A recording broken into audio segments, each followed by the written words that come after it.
અંબાજી તરફ જતા લાખો પદયાત્રીઓ માટે આ વર્ષે ભાદરવી પૂનમનો મેળો પર્યાવરણને અનુકૂળ બની રહ્યો છે। સામાન્ય રીતે યાત્રા દરમિયાન પ્લાસ્ટિકની બોટલનો મોટા પાયે કચરો થાય છે, જે પ્રદૂષણ વધારે છે, પરંતુ આ સમસ્યાના નિવારણ માટે એક સરાહનીય પહેલ કરવામાં આવી। સાબરકાંઠા જિલ્લા પ્રદૂષણ વિભાગ, કેટલીક સ્વૈચ્છિક સંસ્થાઓ અને કંપનીઓના સહયોગથી પ્રાંતિજ નજીક દલપુર હાઈવે પર પ્લાસ્ટિક રિસાયકલ મશીનો સ્થાપવામાં આવ્યા।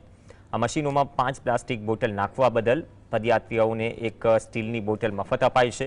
આ પ્રોજેક્ટથી યાત્રા દરમિયાન થતા પ્લાસ્ટિકના કચરામાં ઘટાડો થશે। આ બોટલને રિસાયકલ કરી ટોપી અને જેકેટ જેવી વસ્તુઓ પણ બનાવાશે।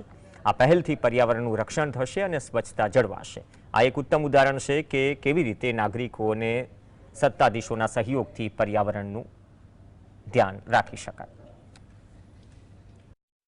5 પ્લાસ્ટિકની બોટલની સામે 1 સ્ટીલની બોટલ આપવામાં આવી રહી છે, જેથી પ્લાસ્ટિકનો નિકાલ થાય એ માટે પર્યાવરણનું આ જીપીસીબીના માધ્યમથી અભિયાન ચાલી રહ્યું છે। સિંગલ યુઝ પ્લાસ્ટિકને પ્રતિબંધનો જે આપણો સંકલ્પ સાકાર કરવામાં સફળતા મળશે અને આ અભિયાન માટે જનભાગીદારી પણ થશે અને આપણને જનજાગૃતિ થશે।